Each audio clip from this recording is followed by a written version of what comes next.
webinars in May on mental health. You can find the record of the first webinar on YouTube channel of the Young Academy of Europe. Today we will have two speakers for 20 minutes presentations and 10 minutes for the discussion and questions of each speaker.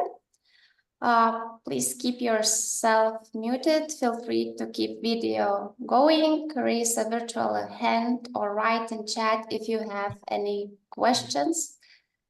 And let me please welcome the first speaker, Joeri K. Could you please introduce yourself before starting your talk, or feel free to share a screen and start just a presentation? Yeah. Can I start? Yes, please. Okay, so I think everyone can see the screen, right? Yes. Okay, great. So I can just start. So thank you so much for this introduction and also for the invitation to talk about mental health today. My name is Joeri Tijdink. I'm a psychiatrist and I'm also a researcher at the, well, I'm mainly a researcher, but also a psychiatrist at the Amsterdam University Medical Center. And a PI, principal investigator, on three main topics: one, research quality or research integrity; two, research culture; and three, mental health in academia, where we do several studies on what is actually mental health in academia, how can we improve it, not only on the from a personal level, but also on a systemic and a cultural level. And today, I think someone is talking, so maybe someone can mute himself.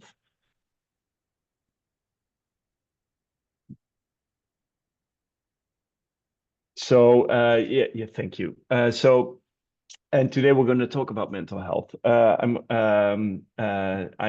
also had tried to write a book for early career researchers with some sort of guidance. Sorry, because it maybe there's one. I think there's one person not muted. Can the chair of the or the host of the meeting maybe mute him or her? So then it would be already. Yes. Yeah. Sorry for that. So yeah, the book, which I called The Happy Academic, How to Survive in Academia. And I think that what I try to do there is to take a positive stance, because on the one hand, I'm very enthusiastic about research. I mean, doing research, and you can all acknowledge this, is something beautiful. We can follow our curiosity, we can develop or try to be innovative. We try to make the world a better place. And in this case, in my research, I try to make academia a better place. But I think that's something beautiful, and the freedom that it also gives us is very satisfying and very rewarding. So on the one hand, that's something that we always should aspire to, our young early career researchers, because I think that is something so fascinating and beautiful about academic life. On the other hand, there are also a lot of aspects in academia that are maybe not so helpful for your mental health. And if you look at the numbers, and I'm also happy that Gábor is here, because he's very much involved in the remote cost action, which is a mental health observatory, and did some studies on mental health as well. But if you look at the numbers here in the Netherlands, but also in Flanders and other parts of Europe, you see increase of mental health problems. So 1/3 of the early career researcher is having severe mental health problems, like emotional exhaustion, and almost 1/3 of them is at risk of developing a severe psychiatric disorder, like an anxiety disorder or a depression. And I think this is, if you compare it to the general population, it's twice as high this risk. So there is something in academia that is different than in the general population. I think that's something important. And then you can ask yourself, is this something only for early career researcher or PhD candidates? No, if you look at, we did some research almost 8 years ago on publication pressure, but also on emotional exhaustion in professors, biomedical professors, and there you see also 25%, which is way higher than in the general population, 25% of emotional exhaustion. So it's good to investigate is what are the reasons. So here and question yourself, why do we actually suffer? And here is a list of why are researchers so overburdened. I think and this comes back in several in the evidence. There's a culture. There's a lot of competition in academia, and there's a publisher pairs culture and a lot of publication pressure. For early career research, there's also a lack of supervision. While supervision is highly needed and is considered one of the main things that can help you survive academia for early career researchers, there is also a lack of career opportunities for not only the early careers, but also in the mid-careers. There's a scarcity of places for professorships or for assistant or associate professorships. The working conditions, it's often highlighted as problematic. Academia is quite hierarchical. Every country is different, I must say, and the same goes for power relations. But at least here in the Netherlands, we in the research that we did, is that there is a fear to speak up, specifically for the early career researchers, to talk about not only about mental health, but also about to talk about errors, research errors, or other things that are bothering in the academic process. We have unwritten rules. We have an unhealthy work ethos. We tend to work day and night. We tend to work at weekends because, well, that's part of the inherent to academia. The work has never been done. There are also reasons for personality, and I will show that in the next slide, that personality does affect our mental health. We all know that, from a psychiatric perspective, we know that perfectionism or a certain degree of neuroticism is a risk factor for developing mental health symptoms. And here you see a study done by the PhD network in the Netherlands. They asked their respondents, almost 1,000 people participated, who or what do you think is responsible for high workload or time pressure? And there you see these factors that we highlighted, that I highlighted before, come back here, like perfectionism, pressure to perfect, the amount of work and the difficulty of work, the duties, the other duties like student supervision and teaching, the supervisor. So these things all contribute to this sense of high workload and actually the amount of work that academics or young academics have. Then I always like to show, okay, so what is so different in academia than in other work? Well, of course, there's a lot of similarities if you look at commercial companies, but the difference is that this is also a very long and difficult process. If you look at the empirical research process or the empirical cycle, it is a long route to success. It starts, of course, with an idea. Then you design a study. You need funding. You need money. You need approval. You have to do the experiment. You collect data. You analyze. Then you do another analysis. Then you start writing. In the meantime, you discuss it plenty of times with supervisors, with your co-authors or your colleagues. You start writing, you think this is great, but then the co-authors they tend to not agree with you in that regard and put a lot of new elements to your writing. In the end, you finally have a draft that is ready for submission. You think this is a beautiful submission. I will send it to Nature because they will accept it. And unfortunately, Nature does not. Well, not in all cases, of course, but in the vast majority of cases, they do not accept there's an editorial decision. And after several rejections, and I think rejection is a inherent to academia, several rejections, you finally get your paper published. And this takes years before you get from the idea all the way to satisfaction. And along this route, and that's why I'm showing this, there's so many moments that it can that we can make errors, but that it also this long process is affecting your mental health. That's the point that I say. And this is also why and this is always what we have to ask ourselves, why is mental health so important? Of course, it does affect your productivity, it does affect your state, it does affect your health, but it also affects research practices. And what we have done is that the more in this research, what we showed is the more exhausted you are, the more often you may engage in research misbehaviors. And then you would say, well, of course, this is important. This is why mental health is so important in academia and why errors can be made when you are exhausted.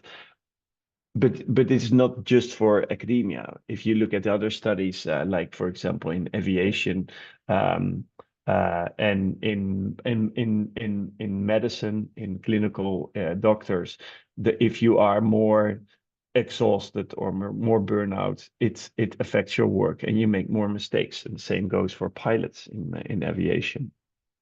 So that's why mental health, and we consider mental health as a very important part of that we should take care of. And in earlier days in psychiatry, like maybe 25 years ago, we had so much more a focus on the individual, right? That the individual is responsible and that it's the fault of the individual that someone is suffering from mental health problems. But research and there has been a paradigm shift that it's not so much the individual, but the environment or the support system. They play a crucial role in mental health. And the same is for academia. So we call this the biopsychological approach of understanding health. Of course, we have the biology, like for example, your gender, your genetic vulnerability, stress reactivity. Though this is more about biology, this is something individual. But if you look at the social context or the contextual factors like social support, like cultural traditions, like unwritten rules, like the work ethos or the working conditions, it is as important for you as a researcher to understand mental health. And what we try to do is also to disentangle this a little bit, to think of how to improve mental health in academia. So we have the individual, right? This is about moral attitudes, about personality. But then you have the system of science and the culture. And the system, you can think of the publication pressure that we experience, the hyper competition, the recognition and rewards. And the culture, we think of mentoring, it's the role models, the unwritten rules. These things are also important to take into account. And if we think about strategies to improve mental health in academia, we also should think of culture, and we should also think of the system that we're working in. If we focus then on culture, how do we define culture? It's the shared meaning organizational members attach to policies and practices and procedures they experience and the behavior they see rewarded, supported, and expected. And I think this really this definition helps us a little bit to understand how mental health is related to culture as well, and how it can affect you in that regard. And if you look at from a cartoonist perspective, this is how people experience it, right? So this is me. I'm getting bold with the paper that I want to get published, and first my colleagues in the white coats, they also wanted to let me. They first want to see the paper. They are very critical, and they try to break it down my paper. And then after that, The chainsaw man with the mask is, of course, the editor who wants to cut it down as well, my paper. There's a friendly cowboy on the left side, and there you have reviewer two. That's the man with the saw. Reviewer two is really wanting to cut my paper in pieces. And I think this is something that really tells us about the critical stance of academia and how we not only communicate, but how we are how we work in academia and how critical we can be. And I always say also to my students that it's so difficult to disentangle the work from your identity. And I think this is something that we constantly are confused with, because the work that we do, you can be critical on my or others' work. That's logical, but this critique is not personal.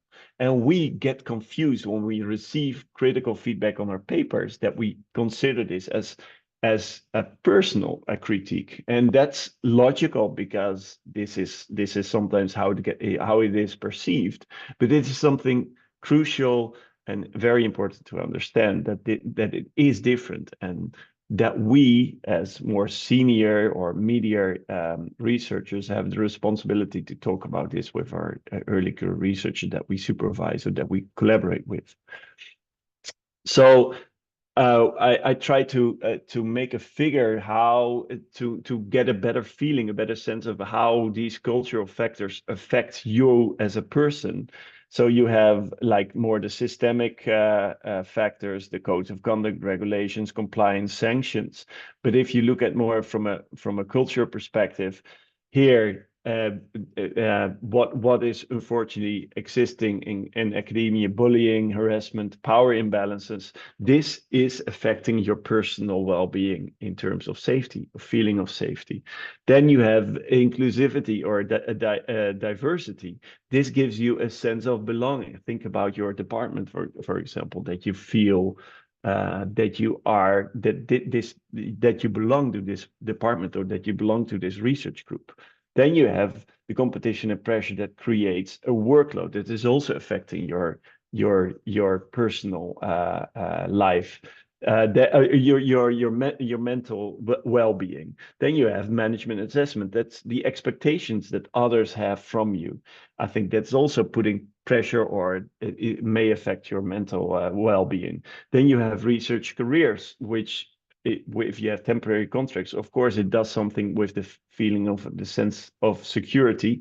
And then you have education of skills, also very important for your well-being. The sense that you feel competent to actually do your work. So all these factors do influence your well-being. And I think this figure that we try to create is something that is helpful to understand also how complex mental health is in academia. So to summarize, mental health in academia is under pressure. It relates to research practices, and culture and support system are two essential ingredients for good mental health outcomes. I see that I also have to speed up. So I just wanted to highlight two more things before we round it off. In this book on the happy academic, I gave some personal what we try to do there is to give some advice how we can deal with academia ourselves from a more personal perspective, to empower early career researchers in order to deal with well-being, their personal well-being in academia. And there are a couple of things that I think are very important. Those are the 8 that I find most important. Two things that I want to highlight is, one is stop collaborations that make you unhappy. I think really albeit sometimes difficult, but I think we have a choice with whom we collaborate with. And I think that you have to choose, that you have to take active steps, that you work with colleagues that are likewise, that are that you get energy from instead of that they drain energy from you. I think this is something that we should never underestimate, how important nice, good, positive colleagues are for your mental well-being. So that's one thing. And the other thing is that we should sometimes de-romanticize academia as well. I also want to flag that. Well, the third one, embrace the role of coincidence and luck. I mean, that's also something that we should always think of very, very well, that we are in positions and the acceptance of papers or the acceptance of grant proposals or funding is something really has to do with coincidence and luck as well. And the third one that I highlighted is to de-romanticize academia. Well, we always think that being the full professor is something that is the holy grail, but to be honest, I do think, although we all may think that this is the only future, I think that full professors are not because of the workload they also experience may not be the happiest persons on earth. And although we do believe and we see them as the higher positions, I think we should not romanticize we should not envy too much their positions. We do that too often. So those are more personal tips, and I think this is something I'm very happy to discuss also in the context of the young academies in Europe. What can we do? Working conditions and research culture. I mean, we have so much more influence on the system of science, on institutions, what we can do. This is about exactly not the individual, but the working conditions, the research culture, the support system. We can do so much on that. So thank you so much. And I can share the slides. And if you have any questions, you can always reach out to me. I'm more than happy to further discuss this, and also look forward to Gabor's talk after this one. Thank you, Joeri, for the nice presentation. Maybe someone has a questions.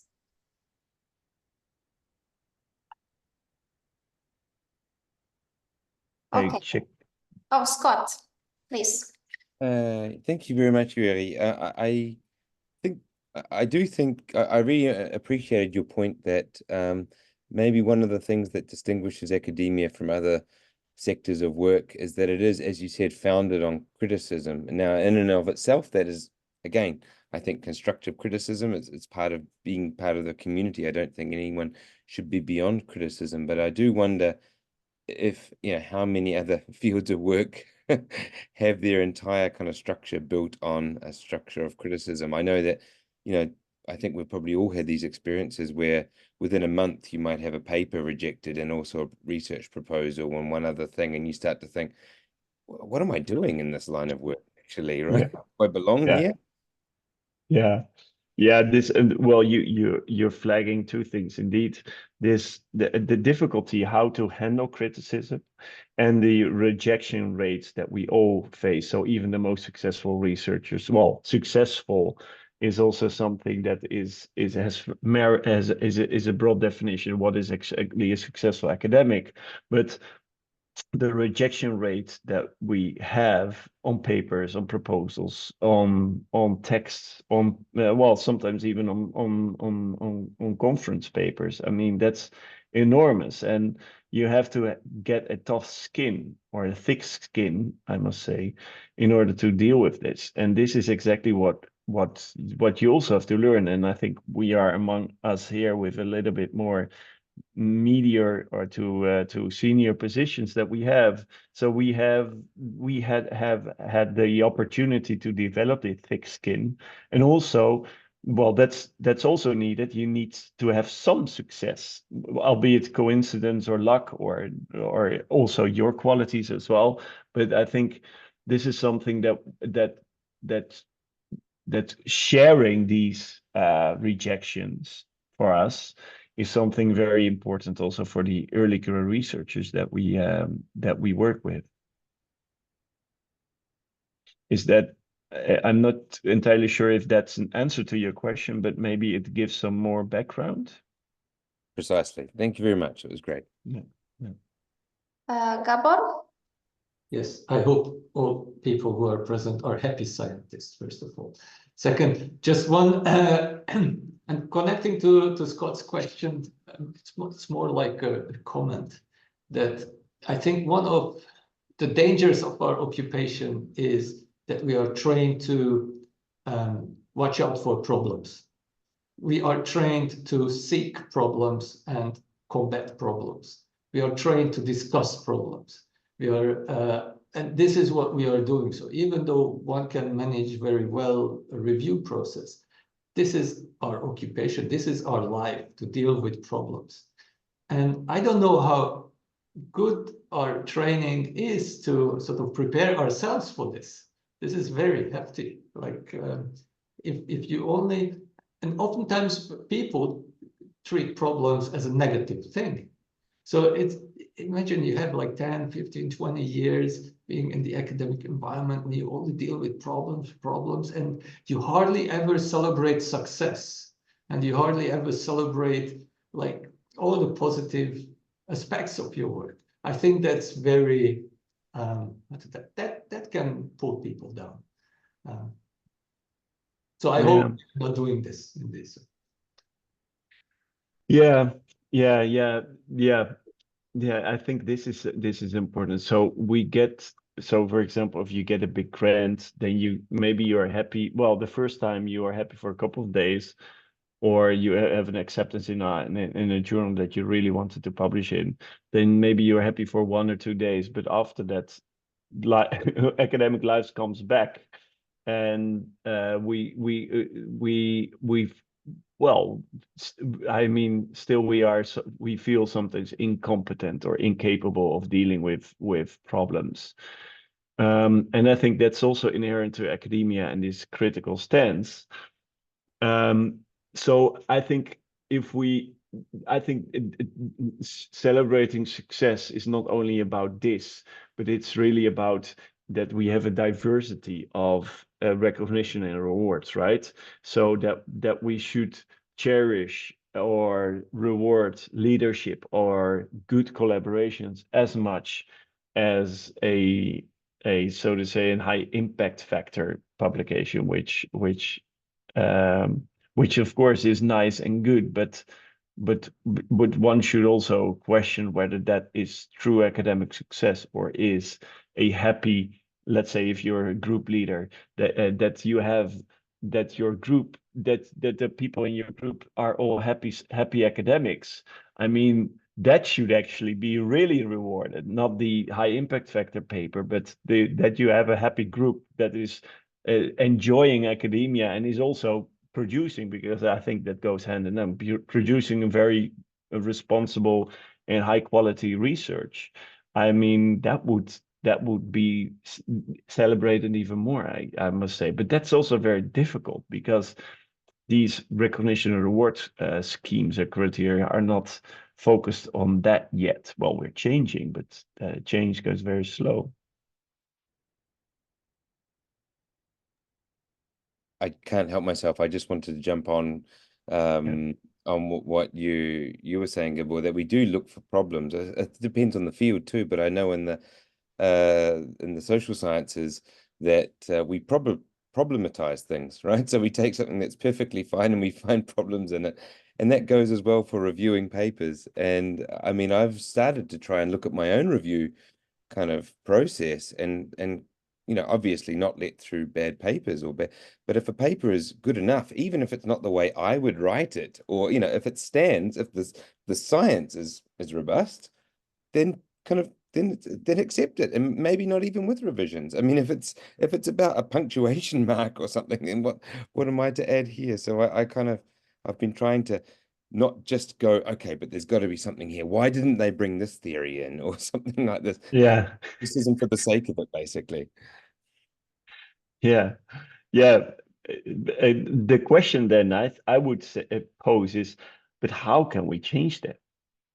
I mean, that's this problem-based, the problem orientation that we all have, and it's not easy. Well, we can do it ourselves on an individual level to change the group culture, right? This is really also about culture.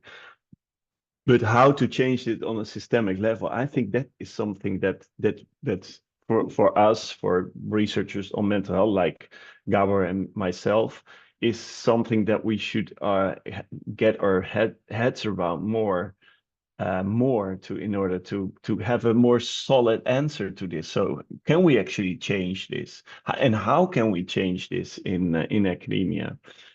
So yeah, and I think that really requires some more thoughts and more research to see how to change the tide in that regard. So thank you once again for your nice presentation, and let's move to our second speaker, Gábor Kismihók. Could you please introduce yourself and present?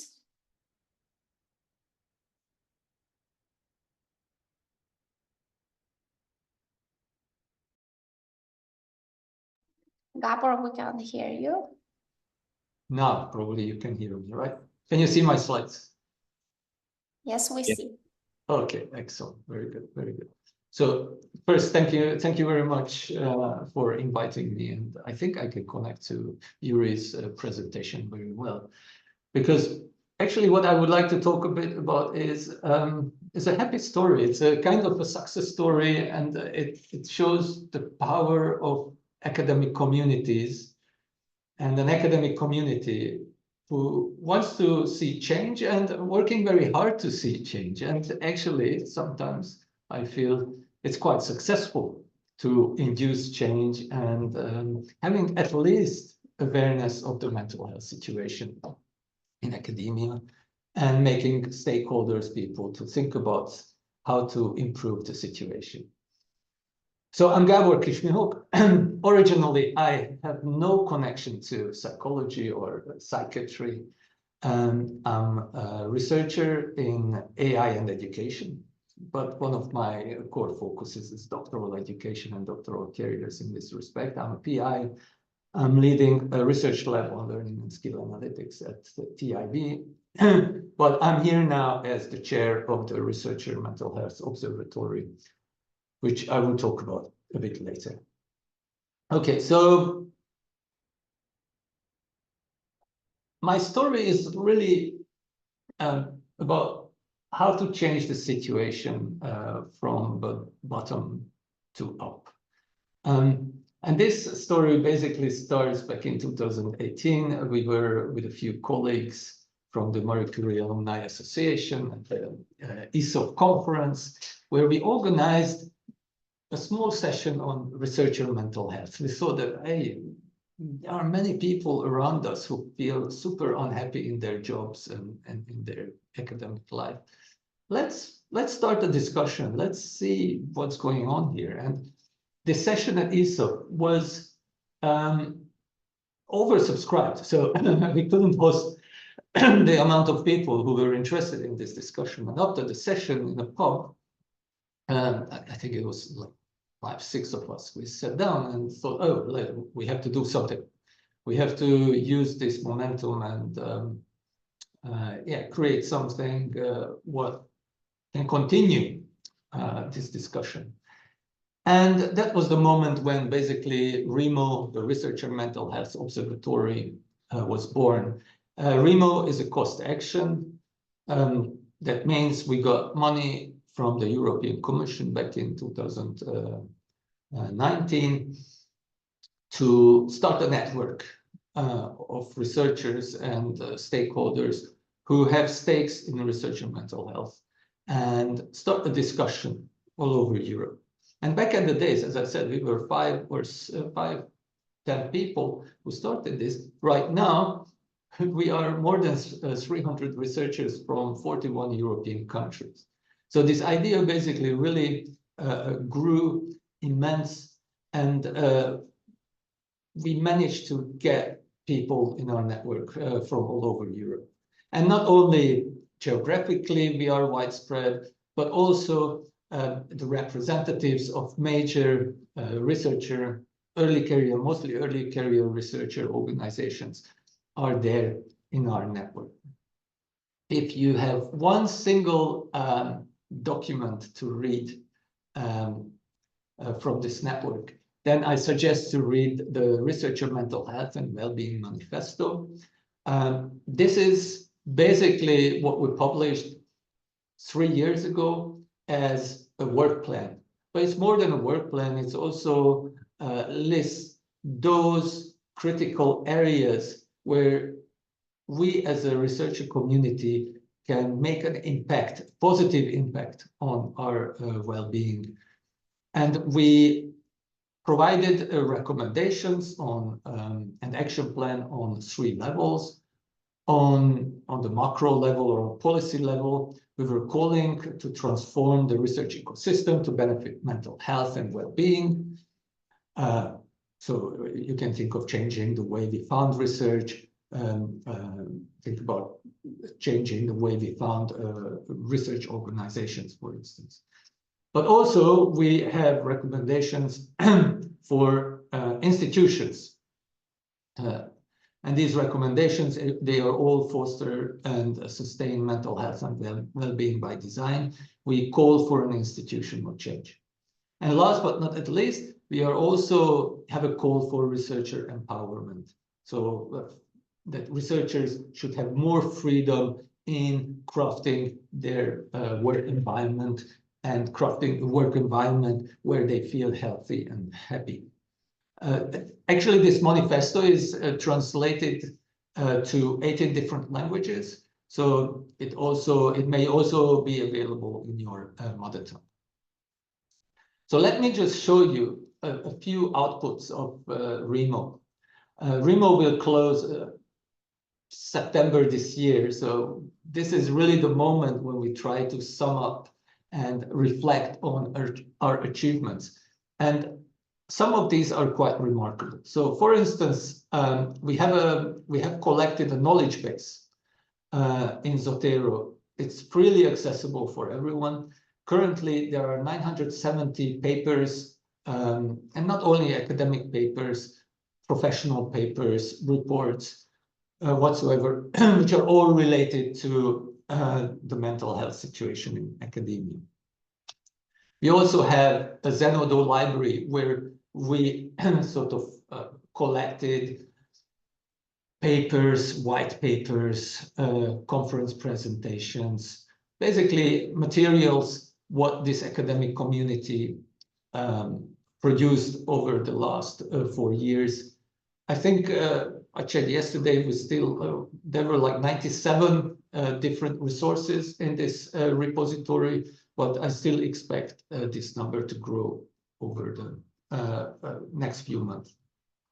We also have a webinar series, what we publish in YouTube. So if you go to the REMO YouTube channel, you will find numerous different presentations about key issues in academia when it comes to mental health and mental well-being.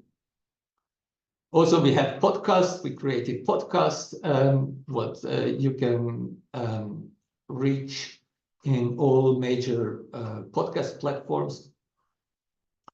And last but not at least, and I think this is one of the most important, if not, yeah, I think it's the most important output of REMO, is an open survey on working conditions in academia. So when we started REMO, we realized very quickly that there's basically no data available, very limited amount of data available on mental health in academia. So this community basically put together this European-wide working conditions in academia survey. We call it STAR case. It's all out in the open, so you will find the survey itself. We are still collecting data, so in case you have the chance or you haven't contributed to this survey, please do so. Also, please feel free to share it among your peers. But we believe this is one of the first effort really to collect data also from countries in Middle and Eastern Europe, Southeast of Europe, where these issues are currently not discussed at all. We also created an ambassador program, a training program for academics. And through these training programs, they learn skills about how to create an academic environment. What are the ingredients of this academic environment which actually supports our well-being instead of damaging it? We also, in the process of creating something called policy briefs. So these are country-based information within Europe about the mental well-being situation. This includes identifying, listing different stakeholders, policies related to mental health, describing the particularity of local academic systems, what kind of mental health and support services are there on a country basis. There are a number of countries, there are a number of reports are in the making. Some of them are ready already, but as you see, we are trying again to develop a comprehensive view when it comes to mental well-being in academia.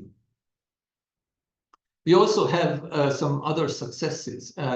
So I believe through our membership, we could manage to push the agenda of well-being into the latest version of the Charter of Code of Researchers, which is accepted by the European Commission, and not only the European Commission, but I think it's in legislation, so it's also accepted by the Parliament.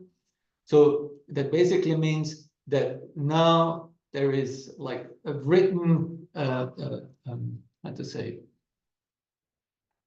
written recommendation from the European Commission to all employers in Europe who employ researchers and run academic working environments, that they have responsibility for the well-being of their researchers. And the same stands for the future. So we also managed to push the agenda of well-being when it comes to the acceptance of new technologies. AI is actually a big issue in this respect, what we believe will change the way academia works. And there we also indicating that when employing such transformative technology, we need to be aware of the toll it may take on academics and researchers.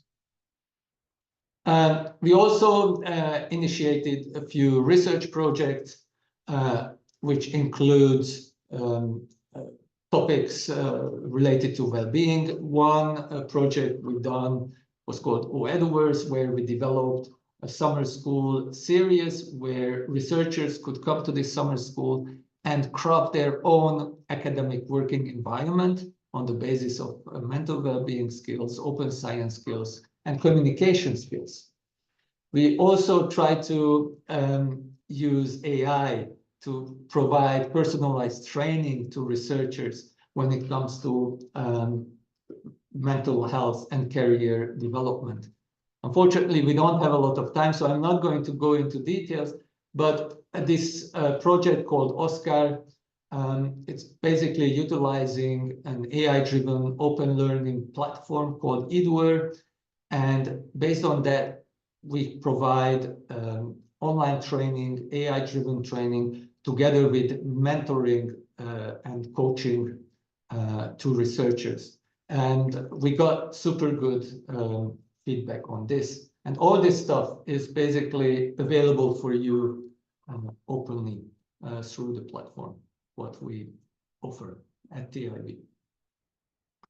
But last but not at least, and I think this is one of the most important things what we managed to achieve during REMO, is that among these 300 people, we managed to create a very positive and effective working culture.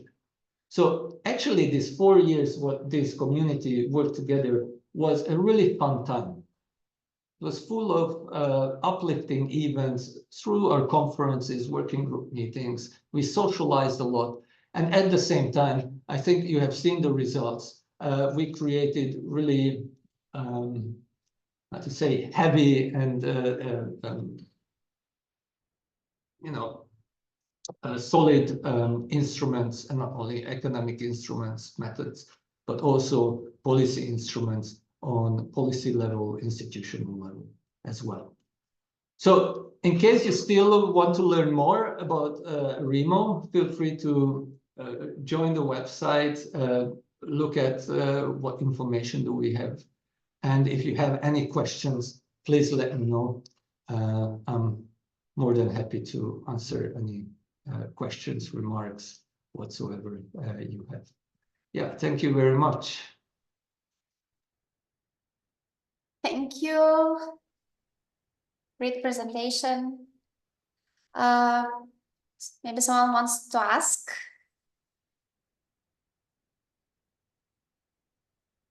Okay, Scott. Thank you very much, Gábor.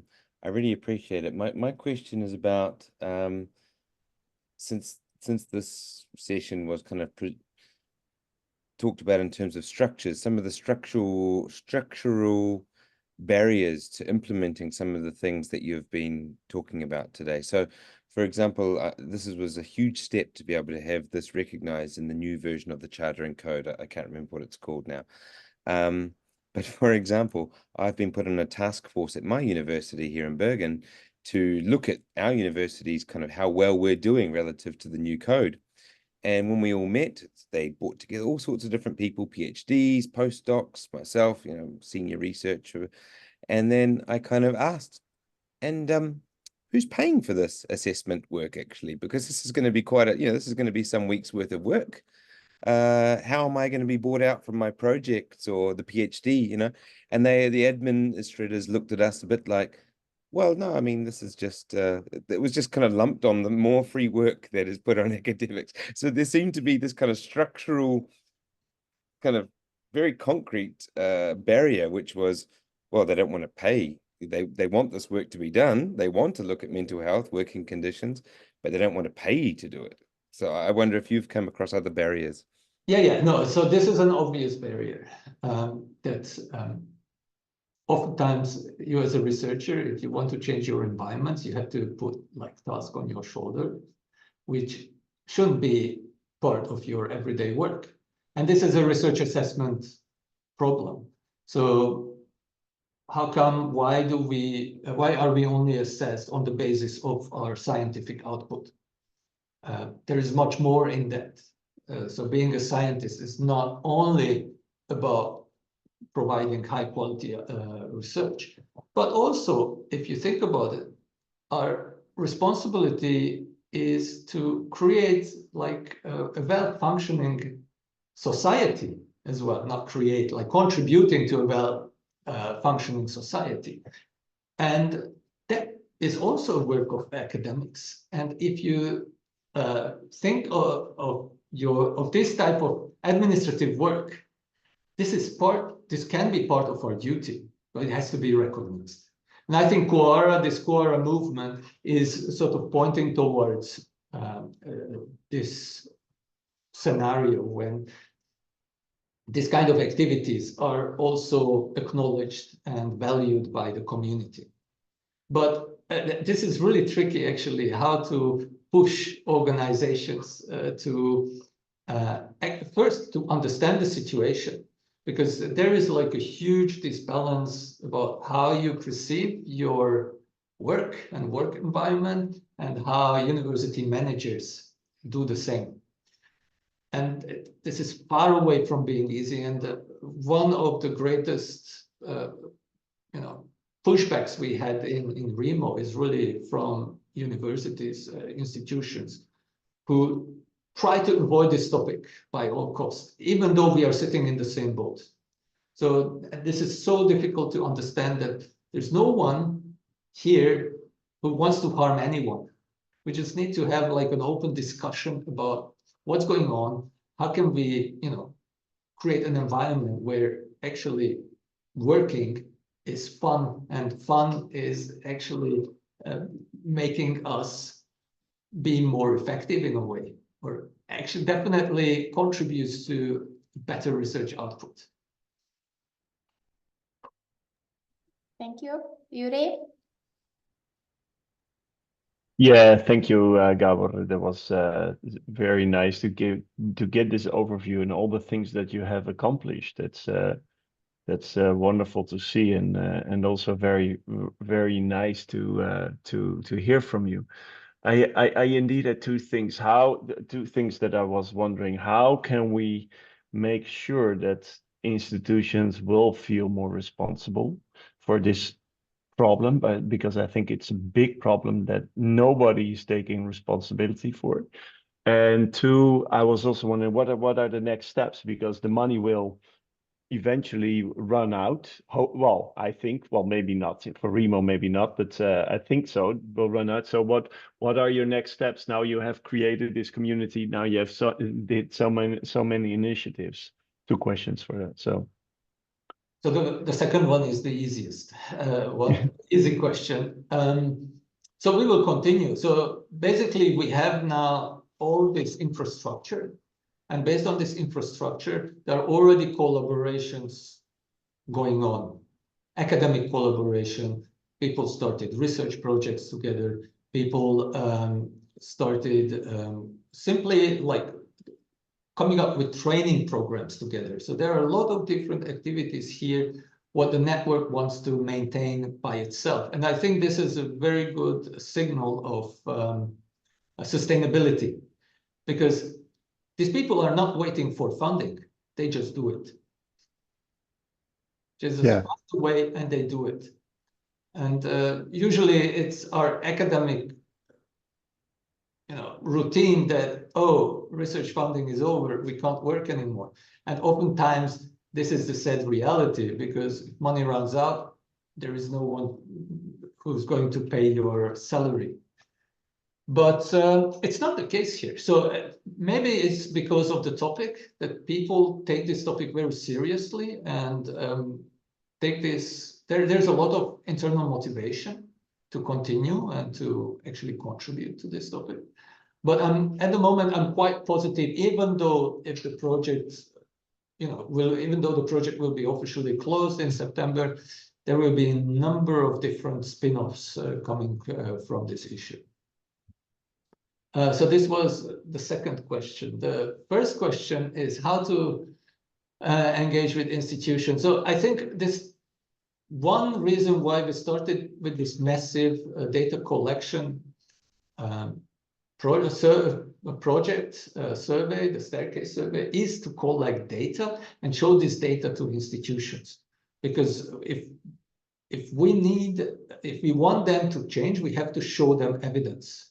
And oftentimes, especially in Central Eastern Europe, there is nothing, like literally nothing. People discussing stuff, pointing to evidence from Belgium or the Netherlands or from the UK, Norway, so this western, northern part of Europe. But the situation there is completely different. It's very hard to compare. So whenever we were discussing this, we thought, hey, we need evidence, we need data. Once we have evidence, once we have data, maybe that's also the researcher mindset, that you need data in order to start making a change. Then we will be able to start, informing institutions and start the discussions with the management level, what is necessary. It's really a long road. But I personally, I don't really see any other way except getting in 5 to 10 years a very heavy professor position and try to blow up the system from inside. But I'm sharing your sentiment, Joeri. Being a professor I'm not sure I want to do that. It's the professorships I have seen; those are shitty jobs. So I'm not sure it's the right way to go forward. Okay. Is someone else who want to ask? Then I will ask. It's very nice that we have like a manifesto and so on. But I'm thinking how it is general to all the European countries. Because I'm from the Baltic states and we have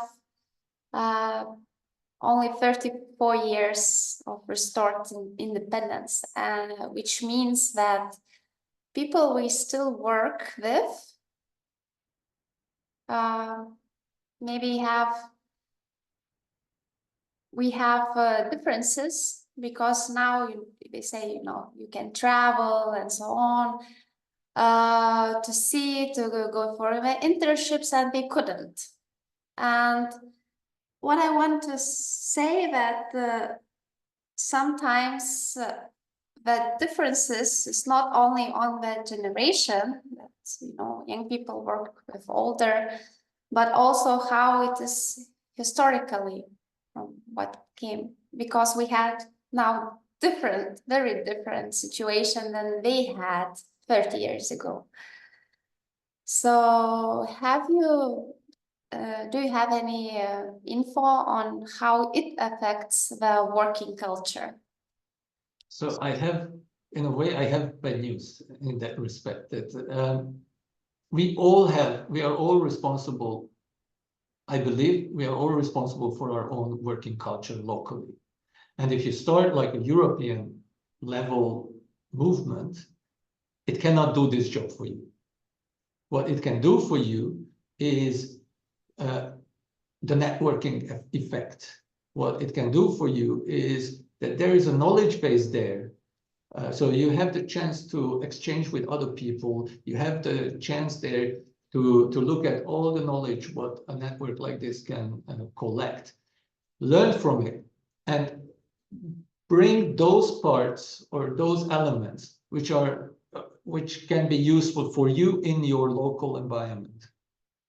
I, as Gábor, I cannot go there and tell your boss or to your colleagues what to do, and I don't even want to do that. It's really your responsibility. But it's having such a network on a European level is beneficial, because if you come with your challenges, with your requirements, with your problems, you can have an exchange with others and then learn something, go back, try to make a change, and then do this again and again. So basically, this is a discussion network. And in my mind, we often tend to forget that academia is really mostly about discussions and reflection. We were talking, or Joeri was talking about supervision a lot and the importance of supervision. Supervision, in my mind, is feedback. How we talk to each other, how we reflect on a problem or on an issue from different points of view. But for that, you need a very open and transparent and free space to do that. If you feel limited to speak up and you feel limited to discuss something with your academic peers, then I feel that that system is problematic, and it really hinders you from solving problems or innovating a certain area of life. So I would say, when it comes to like problem solving, such a network like Remo will not be able to do it. This is our responsibility, but it's a tool what could help us to make academia on a local level a better place. Thank you. So I think we have to summarize to conclude our meeting. Maybe someone wants to say some insights. Scott, do you have what to add at the end? I just want to really thank both of our speakers, Joeri and Gábor. That was really, really interesting, and I'm not surprised that story that you shared, Gábor, that when you start to have these conversations, there's something extremely cathartic to be able to realize that you're not alone dealing with some of these anxieties. So I think just the fact of having these kind of conversations like we are having in this webinar, at the pub, at those conferences, at these things, is the more we have these, the the more real these become and tangible and able to be addressed. So I really appreciate both of our speakers today for helping in this movement to make these things tangible and graspable. Thanks, Scott. Thank you, Gábor and Joeri, for your presentations. We were glad having you on our webinar series. And yeah, best of luck in research. Yeah, thank you so much.